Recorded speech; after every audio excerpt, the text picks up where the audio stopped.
dan saudara-saudara yang kekasih di dalam Tuhan Yesus Kristus. Kita bertemu lagi di dalam renungan firman Tuhan pada hari ini bersama saya Guru Injil Artoai. Kita patut bersyukur kepada Tuhan Allah kita di dalam Yesus Kristus yang terus menyertai, menopang hidup kita dan memberkati kita. Pada hari ini sebelum kita memulai segala aktivitas kita, marilah kita membaca firman Tuhan dan merenungkannya sebagai penuntun dalam menjalani hidup kita. Sebelumnya mari kita berdoa. Tuhan Allah Bapa kami yang bertahta dalam kerajaan sorga, kami bersyukur kepadamu ya Tuhan Allah kami untuk seluruh keberadaan kami, seluruh hidup kami, serta berkat-berkat-Mu, topangan penyertaan yang tak pernah berhenti dalam hidup kami. Terima kasih Bapa di sorga. Inilah kami pada hari ini. Kami mohon kasihanilah kami dan ampunilah kami.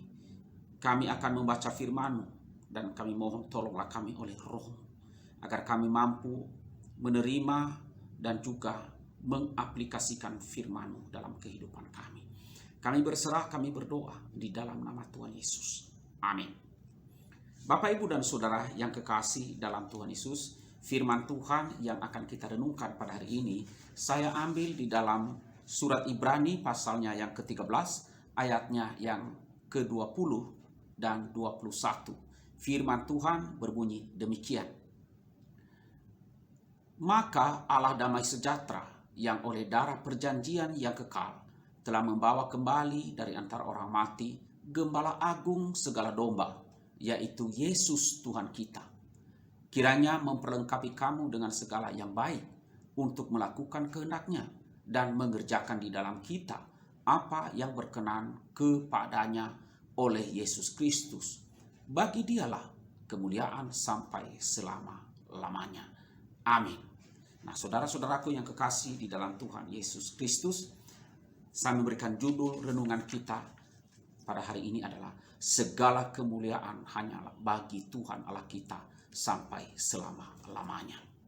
Nah, saudara, dari bagian firman Tuhan, dari 2 ayat bagian firman Tuhan yang kita baca dan kita renungkan hari ini, mengingatkan setiap kita bahwa Tuhan menciptakan kita dengan maksud untuk dapat melakukan segala yang baik, seperti maksud penciptaan awal, penciptaan mula-mula.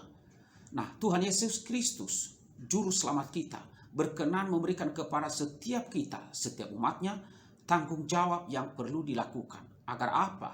Agar kehidupan kita ini berjalan dengan benar. Nah, saudara, dengan kata lain bahwa firman Tuhan ini ya menasihatkan kita, mengajarkan kita bahwa kehidupan orang Kristen yang sejati itu bukan hanya berbicara soal iman, bukan hanya hubungan pribadi dengan Tuhan, tetapi iman itu, iman yang benar dan sejati itu adalah harus nampak, harus terwujud dalam kehidupan sehari-hari, harus nampak dalam hidup persekutuan kita yang idealnya, yaitu kita dapat menjadi berkat bagi jemaat, menolong orang lain, jemaat yang sedang mengalami kebingungan ya, dengan keadaan mereka.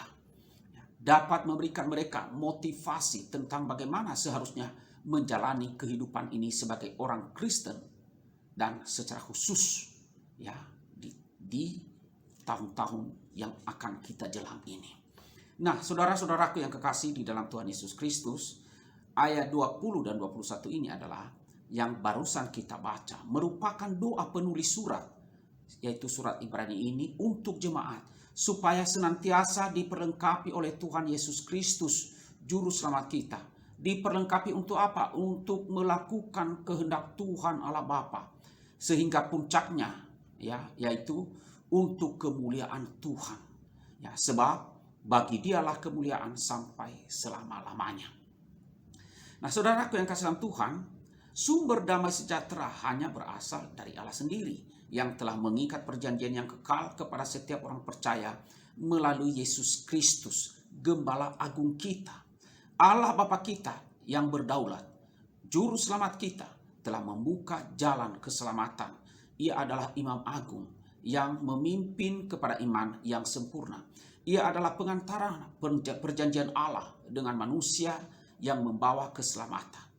Saudara, pada pasal-pasal sebelumnya, yaitu saksi-saksi iman, telah berjuang untuk memberikan contoh, untuk menjadi teladan bahwa Allah yang berkuasa membangkitkan Yesus Kristus adalah Allah yang memperlengkapi kita.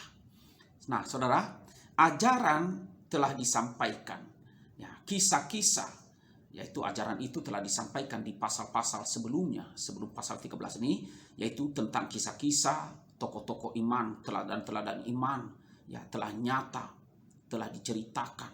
Maka tinggal bagaimana kita umatnya menjalankan kehendak Allah itu. Untuk itu, saudara, diberikan berkat, yaitu bahwa Allah dalam Yesus Kristus memperlengkapi umatnya dengan segala yang baik untuk menyempurnakan setiap orang percaya untuk melakukan kehendak Allah Bapa di dalam Yesus Kristus.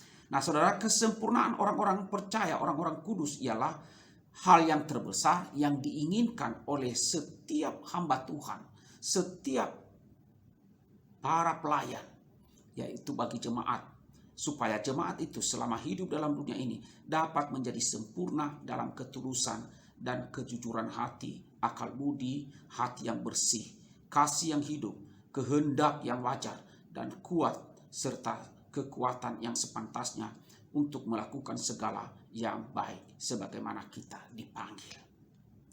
Saudara, Tuhan Allah Bapa kita di dalam Yesus Kristus sedang menunjukkan kemuliaannya. Allah Bapa kita memberikan kepada kita damai sejahtera dan memperlengkapi kita dengan segala yang baik. Sebab jika tidak, ya, jika hidup ini tidak dalam kemuliaan Allah, tentunya kita akan hidup bagaikan atau ibarat tanaman yang dibiarkan tumbuh begitu saja, tidak terpelihara, lalu akhirnya menjadi layu dan mati. Nah, saudaraku yang kasih dalam Tuhan, yang paling penting dalam kehidupan beriman kepada Allah Bapa dalam Yesus Kristus, yaitu Allah damai sejahtera yang oleh darah perjanjian yang kekal telah membawa kembali dari antara orang mati, yaitu Yesus Kristus Tuhan kita. Damai sejahtera Allah dalam dan oleh karya Kristus, ya, yang membawa manusia yang berdosa, ya, diperkenan oleh Allah Bapa untuk kembali ke dalam persekutuan yang indah dengan Allah. Ini adalah suatu jaminan kepastian bagi orang-orang yang percaya. Nah, saudara, dengan tujuan supaya sekali lagi melalui kehidupan mereka nama Allah dipermuliakan selama orang-orang percaya hidup di dalam dunia ini. Dan dalam kondisi, dalam situasi apapun, orang-orang percaya, orang-orang kudus yang dikuduskan oleh darah Kristus harus hidup dalam kebenaran Allah dan menunjukkan namanya melalui seluruh kehidupan mereka. Dan menjadi doa setiap orang percaya untuk menyadari akan karya Allah dalam Kristus Yesus yang telah menebus hidupnya. Nah, saudara, manusia adalah satu-satunya makhluk ciptaan yang bisa mengembalikan kemuliaan kepada Tuhan. Selain manusia, tidak ada makhluk di bumi ini yang bisa memuliakan Allah. Makhluk lain hanya bisa mencerminkan kemuliaan Allah lewat bijaksana yang tersimpan di dalamnya. Hanya manusia satu-satunya makhluk yang bisa mengucapkan bersyukur kepada Tuhan, mengucapkan puji Tuhan. Segala kemuliaan hanya bagi Tuhan. Hanya manusia yang dicipta untuk bisa mengembalikan kemuliaan pada Tuhan. Ya, ketaatan Kristus adalah sumber dari teladan bagi kita, ya, untuk memungkinkan kita taat kepada Tuhan kita, melakukan kehendak-Nya, dan kita diterima oleh Allah Bapa kita. Bagi Dialah kemuliaan sampai selama-lamanya. Amin. Kiranya Tuhan membantu terus menolong kita melakukan akan firman-Nya. Mari kita berdoa. Tuhan Allah Bapa kami yang bertata dalam kerajaan sorga, kami bersyukur kepadamu untuk firman-Mu yang boleh kami renungkan pada hari ini. Dan karena itu kami mohon sekali lagi Tuhan, tolonglah kami, agar kami menyadari betul akan tujuan hidup kami adalah untuk memuliakan Tuhan. Tujuan kami dicipta awal mula adalah untuk memuliakan Tuhan, untuk melakukan kehendak Tuhan. Dan setelah kami jatuh dalam dosa dan ditebus di dalam melalui Yesus Kristus, tujuan hidup kami tidak pernah berubah, yaitu untuk melakukan kehendak Allah Bapa untuk kemuliaan Allah kami.